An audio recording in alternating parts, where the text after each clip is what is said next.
I look okay. You look beautiful, man. Thanks, mate. Sharp.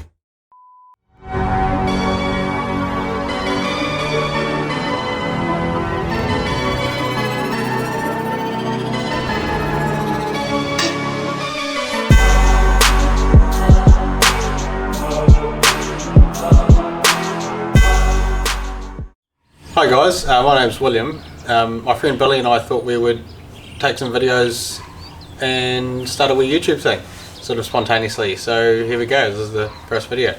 For about 6 months I've been working on this car, a wee 1981 Nissan Datsun Sunny Coupe, Datsun Sunny Coupe B310.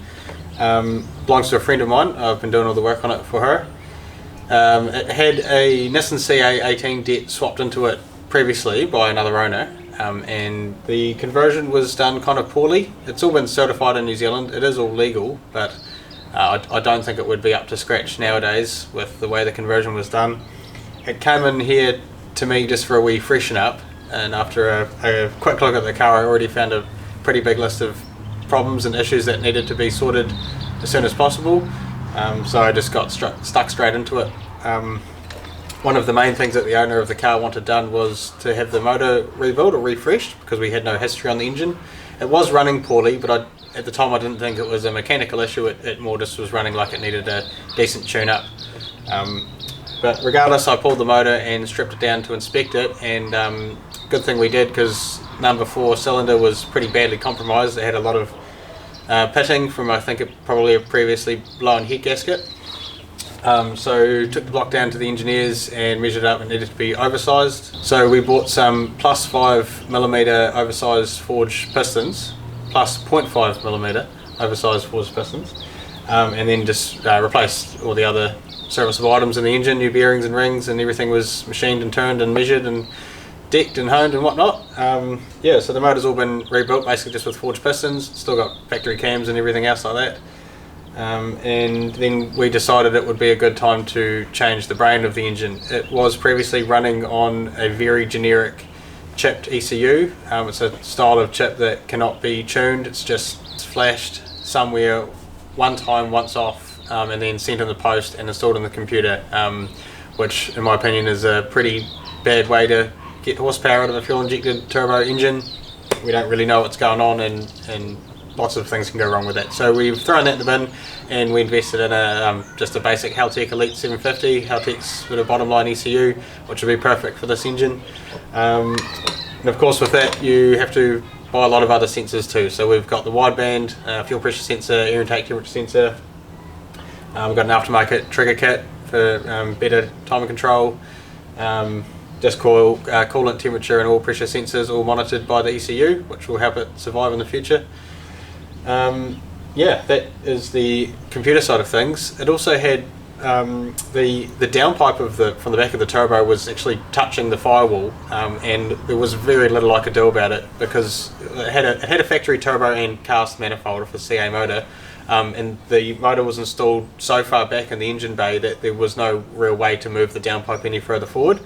So I've also built a custom exhaust manifold for it to move the turbo position further forward, and since I had the opportunity, we changed it to a top mount setup instead of the factory low position.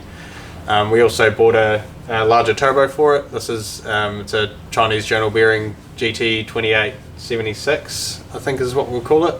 Nothing too flash, it's kind of a corner we cut, to be honest, but it'll make some power, and in the future if we want to spend some more money on it we could buy a better turbo. This turbo is probably slightly too big for the 1.8 litre motor, but it'll still make some boost. Yeah, we replaced the fuel pump, updated the fuel pump, bigger fuel injectors. We're reusing the intercooler. It's been custom made to suit this specific application, and again it's going to do the job. We can reuse that, so I've chosen to reuse it. I did have to make this bracket here for the bottom, because it was just being held on by this top bracket, which actually bent the top radiator support, which I've sort of fixed and re-secured it with a bottom bracket.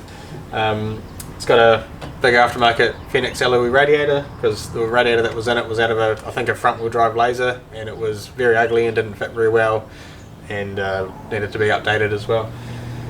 The engine bay's been re-sprayed nice and gold, make it look a bit poppy, which does look good. The engine's kind of the engine bay is a little bit incomplete at the moment because we've got waiting on some parts and yeah, waiting on some parts to turn up. We're also in the middle of doing all the wiring loom. We're doing we're starting the wiring loom from scratch because it had been hacked and cut and modified in lots of places, and we wanted it to be reliable, so we're starting from scratch to make it all good and new. And there's also most of the engine side of the loom has different terminals and connectors on it now, so we need to repin those as well. So good time to remake the wiring harness. We're also going to reroute how it's run in the engine bay. Yeah. Is that all, Billy? What else did I miss? Okay. So it has been a long process. It probably doesn't sound like a lot of work, but I have only been working on it in my spare time after working in the weekends and when the weather's good because my lift is outside. But we can see the light at the end of the tunnel. Pretty much once the wiring is done, we can finish off the charge pipes and the cooling system. We need to change the thermostat housing to suit the different radiator. Build a full exhaust for it, put some fluids in it, put a startup tune on the ECU, configure the ECU. We want to get it running, try and take it, we want to drive it a fair bit and get the motor sort of mostly run in before we take it to be tuned.